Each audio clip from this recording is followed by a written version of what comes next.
കഴിഞ്ഞ ദിവസം ക്ലിനിക്കിലോട്ട് ഒരു അച്ഛനും മകനും കൂടിയാണ് വന്നിട്ടുണ്ടായിരുന്നത്. സോ അച്ഛൻ കാര്യങ്ങളൊക്കെ പറഞ്ഞു തുടങ്ങിയതെന്ന് പറയുന്നത്, എൻ്റെ കുട്ടി ഇപ്പോൾ പഠനത്തിലോട്ടൊക്കെ പിന്നോട്ട് പോകുന്നുണ്ട്, അവന് വാശിയൊക്കെ കൂടി വരുന്നുണ്ട്, വീട്ടിലെല്ലാവരോടും അവന് പെട്ടെന്ന് ദേഷ്യം വരുവാണ്, സാധനങ്ങളൊക്കെ എടുത്ത് നശിപ്പിക്കുന്ന ശീലവും അനിയനോടൊക്കെ എപ്പോഴും അടിപിടിയൊക്കെ കൂടുന്ന ഒരു സ്വഭാവമൊക്കെ ആയിട്ട് അവന് വരുന്നുണ്ട് എന്നുള്ളൊരു കംപ്ലയിൻറ്റ് അല്ലെങ്കിൽ പ്രോബ്ലം കൊണ്ടാണ് അച്ഛൻ ക്ലിനിക്കിലോട്ട് വന്നിട്ടുണ്ടായിരുന്നത്.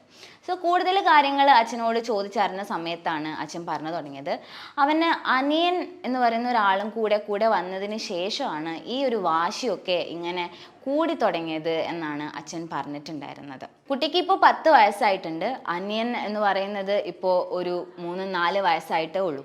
അപ്പം അനിയനോട് ഇപ്പോൾ വളരെ ദേഷ്യത്തിലാണ് പെരുമാറുന്നത്, അച്ഛനോടും അമ്മയോടും ദേഷ്യത്തിലാണ് പെരുമാറുന്നത്, എല്ലാത്തിനും ദേഷ്യമാണ് അവന് എന്നുള്ളതൊക്കെയാണ് പറഞ്ഞത്. അങ്ങനെ കുട്ടീൻ്റെ അടുത്ത് സംസാരിച്ച സമയത്ത് കുട്ടി പറഞ്ഞിട്ടുണ്ടായിരുന്നത്, അച്ഛനും അമ്മയ്ക്കൊന്നും ഇപ്പം എന്നെ ഇഷ്ടമല്ല, അനിയൻ്റെ അടുത്താണ് അവർ കൂടുതൽ സമയം സ്പെൻഡ് ചെയ്യുന്നത്, എൻ്റെ കാര്യങ്ങൾ നോക്കാനൊന്നും അവർക്ക് താല്പര്യമില്ല, അനിയനെയാണ് അവർ കൂടുതൽ ഫോക്കസ് ചെയ്യുന്നത്, അനിയനോടാണ് അവർക്ക് ഇഷ്ടം കൂടുതൽ എന്നുള്ള കാര്യങ്ങളൊക്കെ ആയിരുന്നു കുട്ടി പറഞ്ഞിട്ടുണ്ടായിരുന്നത്. സോ ഇവിടെ ഈ കുട്ടിയിൽ കണ്ടുവന്നതെന്ന് പറയുന്നത്, അനിയൻ വന്നതിന് ശേഷം എന്നെ ആരും കെയർ ചെയ്യുന്നില്ല അല്ലെങ്കിൽ എന്നെ ആരും സ്നേഹിക്കുന്നില്ല എന്നുള്ള തോന്നലുകളൊക്കെയാണ് കുട്ടിയിൽ വന്നിട്ടുണ്ടായിരുന്നത്. അതുകൊണ്ട് തന്നെ അനിയനാണ് ഈ ഒരു സ്നേഹം കുറയാനുള്ള കാരണം എന്നുള്ളത് കൊണ്ട് തന്നെ അനിയനോട് കുട്ടിക്ക് വല്ലാത്ത ദേഷ്യവും വാശിയും ഒക്കെ ആയിട്ട് തുടങ്ങി. ഇത്തരത്തിൽ സഹോദരങ്ങൾ തമ്മിൽ ഉണ്ടാവുന്ന പ്രശ്നങ്ങളെയാണ് നമ്മൾ സിബ്ലിംഗ് റൈവലറി എന്ന് പറയുന്നത്. എന്തുകൊണ്ടാണ് ഇത്തരത്തിലുള്ള ഒരു സിബ്ലിംഗ് റൈവലറി അല്ലെങ്കിൽ ഇത്തരത്തിൽ സഹോദരങ്ങൾ തമ്മിൽ ഇങ്ങനെ പ്രശ്നങ്ങൾ ഉണ്ടാവുന്നത് എന്ന് നമ്മൾ നോക്കുന്ന സമയത്ത്, ഈ ഒരു കുട്ടിയെ സംബന്ധിച്ചിടത്തോളം, മൂത്ത കുട്ടിയെ സംബന്ധിച്ചിടത്തോളം, അവന് 4 വയസ്സ് ആവുന്നത് വരെ അവൻ്റെ വീട്ടിലെ പെറ്റായിരുന്നു അവൻ. അച്ഛൻ്റെയും അമ്മയുടെയും ബന്ധുക്കളുടെയും എല്ലാവരുടെയും പെറ്റായിരുന്നു.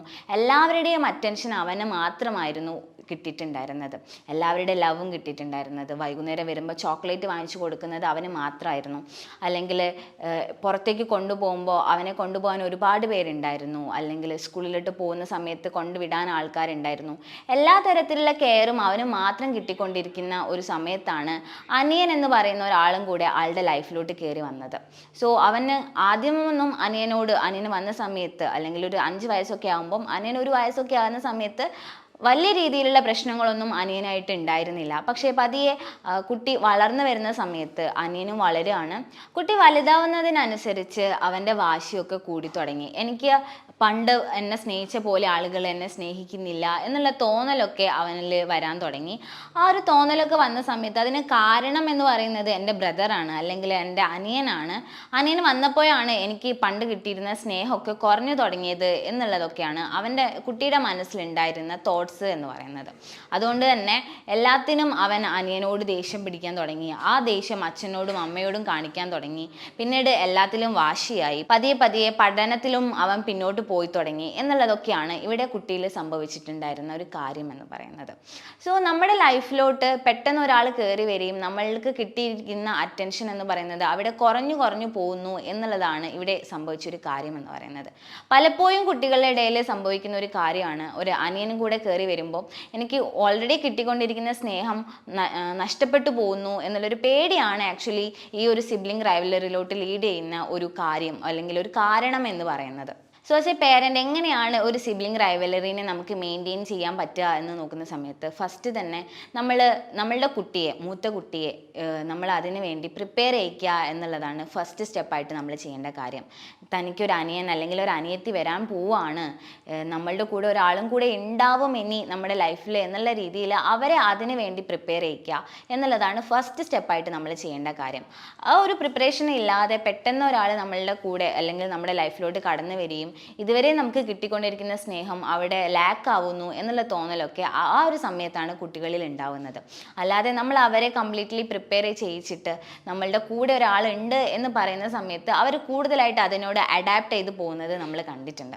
അതേപോലെ ഈ ഒരു ഇളയ കുട്ടി നമ്മളുടെ ലൈഫിലോട്ട് വരുന്ന സമയത്ത് പലപ്പോഴും പാരൻസ് തിങ്ക് ചെയ്യുന്നത്, മൂത്ത കുട്ടി വളർന്നിട്ടുണ്ട്, അവൻ്റെ കാര്യങ്ങളൊക്കെ നോക്കാൻ അവനായിട്ടുണ്ട് എന്നുള്ളൊരു തോന്നലായിരിക്കും പലപ്പോഴും പാരൻസിന് ഉണ്ടാവുക.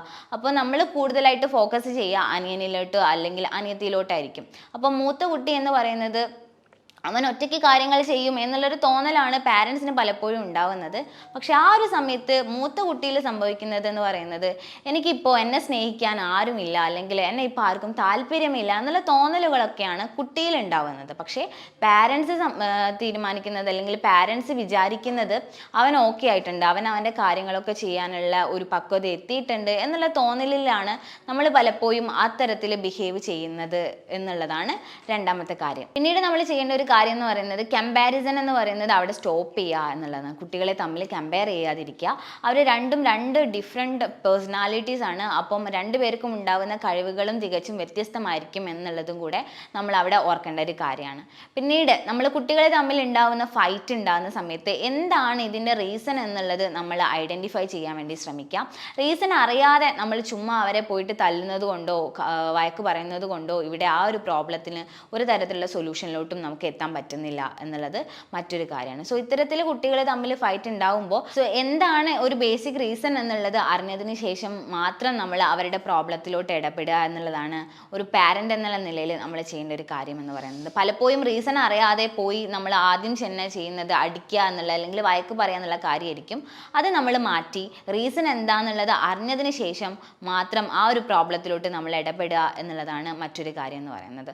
സോ ഇത്തരത്തിലുള്ള കാര്യങ്ങളൊക്കെ കൊണ്ട് തന്നെയാണ് കുട്ടികളിൽ പലപ്പോഴും ഈ ഒരു ബിഹേവിയറൽ ചേഞ്ച് ഉണ്ടാവുന്നത്. ഒരു അനിയനൊരു അനിയത്തി ലൈഫിലോട്ട് കയറി വരുമ്പം അവർക്ക് കിട്ടിക്കൊണ്ടിരിക്കുന്ന സ്നേഹം നഷ്ടമാവുന്നു എന്നുള്ള ഒരു പേടി, അല്ലെങ്കിൽ ഒരു ഫിയർ ഒക്കെ തന്നെയാണ് ഇതിൻ്റെ ഒരു ബേസിക് റീസൺ എന്ന് പറയുന്നത്. കുട്ടികളിൽ ഇത്തരത്തിലുള്ള പ്രോബ്ലമാറ്റിക് ബിഹേവിയേഴ്സ് കണ്ടുവരുന്നുണ്ടെങ്കിൽ ഉടനെ ഒരു സൈക്കോളജിസ്റ്റിനെ സമീപിക്കുക. പ്രോപ്പർ ആയിട്ടുള്ള ഒരു സെഷൻസിലൂടെ അവരുടെ ഈ ഒരു ബിഹേവിയറൽ ആറ്റിറ്റ്യൂഡിലേക്ക് നമുക്ക് മാറ്റം കൊണ്ടുവരാൻ പറ്റുന്നതാണ്. സോ മറ്റൊരു വീഡിയോ ആയിട്ട് വീണ്ടും കാണാം. Thank you.